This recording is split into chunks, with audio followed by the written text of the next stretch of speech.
നമ്മുടെ പ്രിയപ്പെട്ട ഫ്രാൻസിസിൻ്റെ വിയോഗത്തിൽ ദുഃഖാർത്തരായിരിക്കുന്ന കുടുംബാംഗങ്ങളെ, ഡിവൈൻ കുടുംബത്തിലെ ടീമംഗങ്ങളെ, ഞാനിവിടെ 8 വർഷം ഉണ്ടായിരുന്ന കാലത്ത് ഫ്രാൻസിസ് ഈ മലയാള വിഭാഗത്തിലും മറ്റ് ഭാഷകളിലും ഗാന ശുശ്രൂഷയുണ്ടായിരുന്നു. അതുകൂടാതെ ഫ്രാൻസിസ് എൻ്റെ കൂടെ ഞാനിവിടെ വരുന്നതിന് മുൻപ് തന്നെ UK-ൽ ബ്രിട്ടനിൽ അവിടെ 2 ആഴ്ചത്തെ ധ്യാനത്തിന് പോയപ്പോൾ എൻ്റെ കൂടെ ധ്യാനിപ്പിക്കാൻ പാട്ടുപാടാൻ വേണ്ടി വന്നിരുന്നു.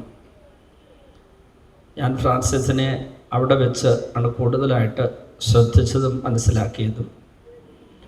ധ്യാനത്തിൻ്റെ ഇടവേളകളിൽ അല്ലെങ്കിൽ ധ്യാനം കഴിഞ്ഞ് ഞങ്ങൾ താമസിക്കുന്ന വീട്ടിലെത്തുമ്പോഴൊക്കെ ഫ്രാൻസിസ് ജപമാല ചൊല്ലി പ്രാർത്ഥനയിൽ അങ്ങനെ ചെലവഴിക്കുന്നതാണ് കാണുന്നത്. ദൈവ ശുശ്രൂഷ ചെയ്യുന്നവർ ഇതൊരു ശുശ്രൂഷയാണ് എന്നതിലുപരി അതൊരു ജോലിയാക്കി മാറ്റുന്ന ദുരന്തം ഉണ്ടാകാനുള്ള സാധ്യതയുണ്ട്. ഇതൊരു തൊഴിലാണ്, വരുമാനത്തിന് വേണ്ടി ചെയ്യുന്നൊരു തൊഴിൽ. അങ്ങനെ വന്നു കഴിഞ്ഞാൽ അവർക്ക് ശുശ്രൂഷയിൽ അഭിഷേകവും നഷ്ടപ്പെടും, വളർച്ചയില്ലാതാവും. ഫ്രാൻസിസിൽ ഞാൻ കണ്ടത് അതൊരു ശുശ്രൂഷയാണ് എന്ന അർത്ഥത്തിൽ പ്രാർത്ഥനയിൽ സമയം ചെലവഴിക്കുന്ന ഒരു വ്യക്തിയാണ്. തന്നെക്കൊണ്ട് പറ്റുന്ന വിധത്തിലൊക്കെ ഗാന ശുശ്രൂഷ നന്നാക്കാൻ വേണ്ടി അദ്ദേഹം ശ്രദ്ധിക്കുമായിരുന്നു. അതുപോലെ തന്നെ ഞങ്ങൾ ഒരുമിച്ചുണ്ടായിരുന്ന സമയത്ത്, ഞാൻ ഈ മലയാള വിഭാഗത്തിലായിരുന്ന കാലത്തും ഫ്രാൻസിസിൽ കണ്ട മറ്റൊരു കാര്യം, എല്ലാവരുമായി നല്ലൊരു സൗഹൃദം പാലിക്കുന്ന കാര്യത്തിൽ, എല്ലാവരുടെ സ്നേഹമസൃണമായി പെരുമാറുന്ന കാര്യത്തിൽ അങ്ങേയറ്റം ശ്രദ്ധാലുവായിരുന്നു ഫ്രാൻസിസ്. വേറൊരു കാര്യം ഞാൻ ശ്രദ്ധിച്ചു, തൻ്റെ ഭാര്യയോടും മക്കളോടുമുള്ള അങ്ങേയറ്റത്തെ സ്നേഹം. അവരുടെ സ്വസ്ഥതയ്ക്ക് വേണ്ടി നിരന്തരമായി തൻ്റെ മനസ്സിനെയും തൻ്റെ അധ്വാനങ്ങളെയെല്ലാം ഉയർത്തുന്ന ഒരു നല്ല മനുഷ്യൻ. ഭാര്യയെയും കുഞ്ഞുങ്ങളെയും ഒത്തിരി ആത്മാർത്ഥമായി സ്നേഹിച്ച മനുഷ്യൻ. പ്രത്യേകിച്ച് കുഞ്ഞുങ്ങൾക്ക് എന്തെങ്കിലും ചെറിയൊരു പ്രയാസം ഉണ്ടാകുമ്പോൾ തന്നെ തനിക്ക് സഹിക്കാൻ പറ്റില്ല എന്ന് എന്നോട് പറഞ്ഞിട്ടുണ്ട്. ഭാര്യയെയും മക്കളെയും ഒരു പിതാവ് സ്നേഹിക്കുന്നുണ്ടെങ്കിൽ ആ പിതാവിന് ദൈവം ഒത്തിരി അനുഗ്രഹിക്കും. ദൈവത്തിൻ്റെ പിതൃത്വത്തിൻ്റെ മഹനീയ ഭാവങ്ങൾ ആ അപ്പന് നൽകും. അത് ഫ്രാൻസിസിന് ലഭിച്ചിരുന്നു.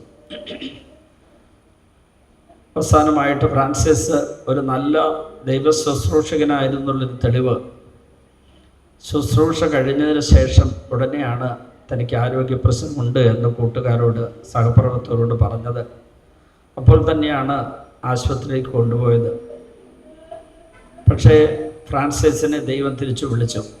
വൈദ്യശാസ്ത്രത്തിനോ ഡോക്ടർക്കോ മരുന്നിനോ പിടിച്ചു നിർത്താനാവാത്ത ഒരവസ്ഥയുണ്ടാകും ദൈവം ഒരു ശരീരത്തിൽ നിന്ന് ആത്മാവിനെ തിരിച്ചെടുക്കുന്ന സമയത്ത്. പ്രഭാഷകൻ 17:2 പറയും, ചുരുങ്ങിയ കാലം മാത്രം ദൈവം മനുഷ്യന് നിശ്ചയിച്ചു കൊടുത്തിരിക്കുന്നു. ദൈവം നിശ്ചയിച്ചു കൊടുക്കുന്ന ചുരുങ്ങിയ സമയം എന്ന് പറയുന്നത് നമ്മൾ ഈ ലോകത്തിൽ ജീവിക്കുന്ന കാലഘട്ടമാണ്. അത് എത്ര കാലമാണെന്ന് നിശ്ചയിച്ച ദൈവമാണ്. അത് സങ്കീർത്തനം 139:16 പറഞ്ഞിട്ടുണ്ട്. ഇങ്ങനെയാണ് പറഞ്ഞിരിക്കുന്നത്, അമ്മയുടെ ഉദരത്തിൽ ഉരുവാകുന്നതിന് മുമ്പ് തന്നെ അവിടുത്തെ കണ്ണുകൾ എന്നെ കണ്ടു. എനിക്ക് നിശ്ചയിക്കപ്പെട്ടുള്ള നാളുകൾ ഉണ്ടാകുന്നതിന് മുമ്പ് തന്നെ അവിടുത്തെ പുസ്തകത്തിൽ അവ എഴുതപ്പെട്ടു. എനിക്ക് ഈ ലോകത്തിൽ ജീവിക്കാനുള്ള കാലഘട്ടം ദൈവം നിശ്ചയിച്ചു വെച്ചിട്ടുണ്ട്, അത് രേഖപ്പെടുത്തിയിട്ടുണ്ടെന്ന് ബൈബിളിൽ വ്യക്തമായിട്ട് പറഞ്ഞിരിക്കുന്നു. അത് കഴിയുമ്പോൾ എന്ത് സംഭവിക്കുന്നു? സഭാപ്രസംഗം 12:7 പറയുന്നു, ധൂളി അതിൻ്റെ ഉറവിടമായ മണ്ണിലേക്കും ആത്മാവ് അതിൻ്റെ ദാതാവായ ദൈവത്തെങ്കിലേക്കും പോകുന്നു. അതാണ് മരണം. ഒരു വിശ്വാസിയുടെ മരണം എന്ന് പറയുന്നത് അങ്ങനെയാണ്. നമ്മുടെ ശരീരം എവിടെ നിന്ന് എടുക്കപ്പെട്ടോ അങ്ങോട്ട് തിരിച്ചു പോകും. ഇതിന് മണ്ണോടായി ഒന്നായി തീരും.